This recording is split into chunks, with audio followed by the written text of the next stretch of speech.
ہمارے معاشرے کا ایک المیہ ہے کہ عام طور پر علماء وہ علم کی فضیلت پر بات نہیں کرتے. لو جی یہ تو اپنی فضیلت بھی اللہ کے بندو، ہم تو اللہ پاک قبول کر لے علماء کے خادم بن جائیں تو بڑی غنیمت ہے، لیکن بیان کرنا تو ذمہ داری ہے نا. حافظ کی فضیلت بیان کرتے ہیں، یہ حافظ قرآن کی بڑی شان. اللہ کے بندو حافظ قرآن کی شان پھر پوری تو بیان کرو. جس حدیث میں حفظ کی فضیلت ہے اس میں ساتھ یہ شرط کھڑی ہے وَأَحَلَّ حَلَالَهُ وَحَرَّمَ حَرَامَهُ، قرآن کے حلال کو حلال جانے، حرام کو حرام جانے. طوطے کی رٹ کے تو حفظ کی فضیلت کوئی نہیں، طوطے کی طرح رٹ لیا اور حافظ قرآن. اور ہمارے عوام کے ذہن میں اتنا بیٹھ گیا، انہوں نے کہا جی 14 طبقہ بادشاہوں دے سینے چے انہوں نہیں پتہ، دونوں چوکھا پتہ ہے. اللہ کے بندوں قرآن پاک حفظ کرنا نیک بختی ہے، سعادت ہے، دین کی خدمت ہے، لیکن یہ کہنا کہ بس یہی سارا کچھ ہے باقی شے کوئی نہیں، تو یہ ایک غلط بیانی سے زیادہ کچھ نہیں. بلکہ وہ حدیث جو مشہور ہے والدین کو نوری تاج پہنایا جائے گا، حافظ قرآن کے ماں باپ کو نورانی تاج پہنایا جائے گا جس کے ایک ایک ہیرے کی چمک پوری دنیا کو روشن کرنے کے لیے کافی ہو. تو وہ بھی جب حدیث ہے یہ ہم سناتے ہیں تو پوری سنائے نا. پوری حدیث میں پھر احلّ حلالہ وحرم حرامہ، حلال کو حلال جانے، حرام کو حرام جانے. یہ جانے گا اگر پڑھے گا معنی، ترجمہ سیکھے گا، مفہوم سیکھے گا، جانے گا تب پتہ چلے گا، ورنہ صرف وہ رٹا لگانے سے تو نہیں پتہ چلے گا اس نے کس کو حلال کیا کس کو حرام کیا. کبھی ہم پڑھتے ہیں عوام کو حدیث سناتے ہیں یقال لقارئ القرآن، قرآن پاک کے قاری کو کہا جائے گا کہ قرآن کی تلاوت کرتا جا، پڑھتا جا اور چڑھتا جا، جہاں تیری منزل ختم ہو، تیری تلاوت ختم ہو، وہاں تیرا ٹھکانہ ہے. اللہ کے بندو یہ بھی تو دیکھ لو قرآن کا قاری حدیث کی اصطلاح میں کہتے کس کو ہیں؟ جس کو تم قاری کہتے ہو اس کو تو وہ مجود کہتے ہیں، تجوید والا.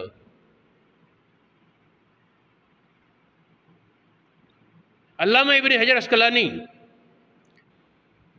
صاحب ہدایہ، علامہ نووی اور بہت سے علماء، یہ میں نے مختلف فقہ کے کچھ علماء ذکر کر دیے ضمناً. بڑے بڑے اکابر علماء نے اس بات پر اتفاق کیا ہے کہ صحابہ کے عرف میں قاری کہا جاتا ہے عالم دین کو. ایک موقع پر 70 علماء شہید ہوئے تو وہاں قراء کا لفظ بولا جاتا ہے، بیر معونہ میں 70 قراء شہید ہوئے. اللہ کے بندو قاری کا معنی قرآن پڑھنے والا ہے، پڑھانے والا نہیں. تو جو عالم ہے اسے تو قرآن پڑھنے والا ہونا چاہیے. حدیث حضور علیہ الصلوۃ والسلام نے فرمایا کہ وہ عالم جس نے قرآن سیکھا پھر اس کی تلاوت کرتا ہے، اس کی مثال تو حضور علیہ السلام نے کسی خوشبودار مزیدار پھل کے ساتھ مثال دی، جس طرح فلاں پھل ہے اس کا ذائقہ بھی عمدہ اور خوشبو بھی عمدہ. اور جس نے قرآن سیکھا اور عام تلاوت اس کی نہیں کرتا اس کی مثال کھجور کی ہے کہ بند ہے، دوسروں کو خوشبو آ نہیں رہی، تھیلا بند پڑا ہے لیکن ہے میٹھا. آگے فرمایا کہ جو منافق ہے اور قرآن پڑھے سیکھے اور پھر پڑھائے بھی بیان بھی کرے لیکن ہے منافق، اس کے متعلق ارشاد فرمایا کہ وہ اس کی مثال ایک پودے کی دی پھل کی جس کی ٹیسٹ برا ہے اور خوشبو اچھی ہے. فرمایا کہ سونگھنے میں خوشبو اچھی ہے، وہ تلاوت کرے گا اگر ہے تو قرآن، خوشبو پھیلے گی، لیکن وہ خود چونکہ منافق ہے اس کے دل میں اخلاص نہیں تو اس لیے خود فائدے سے محروم ہے، خود کوڑے کا کوڑا. اور چوتھا جو ہے بھی منافق اور قرآن بھی نہیں سیکھا تو اس کی مثال کوڑ تمہیں کی جس کا ذائقہ بھی کوڑا اور خوشبو بھی کوئی نہیں. حضور علیہ الصلوۃ والسلام کی حدیث بخاری شریف، سنن ابو داود، ترمذی شریف، مسند احمد بن حنبل ابو داود طیالسی ان حضرات نے بیان کیا، اور بھی کئی کتابوں میں ہے۔ یہ حدیث حضرت علی سے روایت ہے، حضرت عثمان غنی سے روایت ہے، سعد بن ابی وقاص سے روایت ہے، اور بھی کئی صحابہ سے یہ مرفوع حدیث ہے۔ نبی پاک صلی اللہ علیہ وسلم نے ارشاد فرمایا، خیرکم من تعلم القرآن وعلمہ، تم میں سے بہتر وہ ہے جو قرآن سیکھے اور سکھائے، قرآن پاک سیکھے اور سکھائے۔ اب قرآن پاک سیکھے اور سکھائے میں بلا شبہ یہ قرآن پاک کی منزل پڑھانے والے یہ بھی آئے، ناظرہ پڑھانے والے بھی آ گئے، حفظ کرانے والے بھی آ گئے، تجوید والے بھی آ گئے، اس کے معنی اور مفاہیم بیان کرنے والے بھی آ گئے، صرف نحو پڑھانے والے بھی آ گئے، علم معنی بیان اور بدیع ان کی اصطلاحات اور قواعد سمجھانے والے بھی آ گئے، ان کو سیکھنے والے، سکھانے، یہ سب علم دین جو قرآن پاک کے سمجھنے کے لیے ہے۔ جس طرح قرآن پاک سمجھنے اور سیکھنے کے لیے یہ یسر القرآن یا نورانی قاعدہ ضروری ہے، اس کے بغیر آگے قرآن نہیں آتا، اسی طرح یہ دوسرے علوم ہیں، صرف ہے، نحو ہے، معنی، بیان، بدیع اور کئی علوم، ان کے بغیر قرآن پاک کا علم پورے طور پر سمجھ نہیں آتا۔ یہ سب علم دین ہے، قرآن کا علم ہے، اس کے سیکھنے والے کے لیے اور سکھانے والے کے لیے خیر الناس، لوگوں میں سے بہتر ہونے کی سند نبی پاک نے عطا فرما دی۔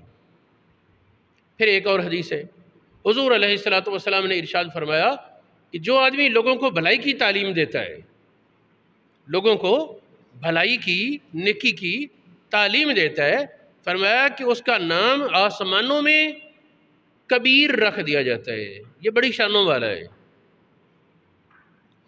بڑی شان اور عظمت والا ہے یہ بندہ، عظیم الشان، کبیر۔ یہ ترمذی شریف میں حدیث موجود ہے جو میں نے اب پڑھی ہے۔ پھر ایک اور حدیث ہے، حضور علیہ السلام نبی پاک صلی اللہ علیہ وآلہ وسلم آپ پر ہماری جانیں قربان ہو، مسجد میں تشریف لائے، مسجد نبوی میں تشریف لائے تو دو گروہ بیٹھے تھے، ایک گروہ جو ذکر میں مصروف تھے، اللہ اللہ کر رہے تھے،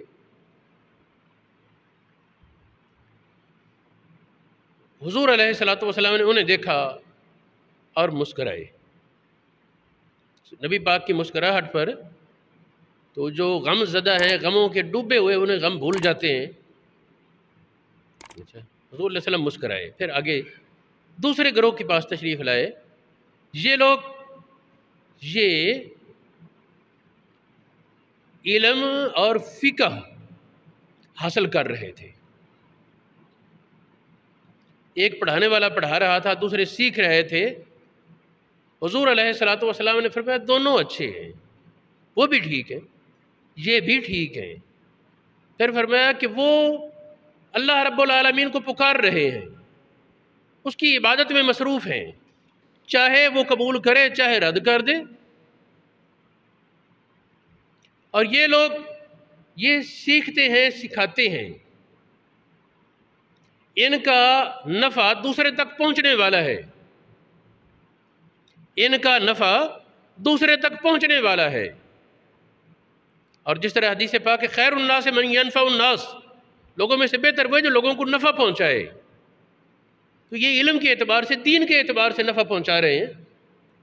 پھر فرمایا کہ یہ سکھاتے ہیں، جہل کو سکھاتے ہیں، جاننے والے کا علم پختہ ہوتا ہے اس سے۔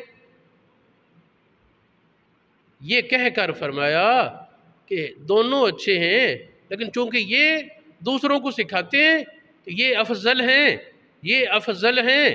یہ کہہ کر ان میں نبی پاک علیہ السلام بیٹھ گئے اور فرمایا بعثت معلما، مجھے معلم بنا کر بھیجا گیا ہے،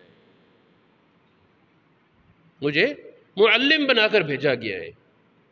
سبحان اللہ۔ حضور علیہ السلام کی تعلیم میں آج کل نا تعلیم میں ایک زاویہ کچھ لوگوں کے ذہن میں ہے، مار پٹائی ہوتی ہے، پھینٹی لگے وغیرہ وغیرہ، تو یہ کچھ ضروری نہیں۔ یہ بعض اوقات سب کے لیے ایک قانون تو کہنا مشکل ہے، کبھی کبھی تو آقا کریم علیہ السلام بھی مناسب سے سزا دیتے، لیکن اکثر وہ شفقت سے، محبت سے اور عمدہ اخلاق سے اس طرح سے بات ڈیل کر لیتے کہ بڑے بگڑے ہوئے بھی لمحوں میں سنور جاتے۔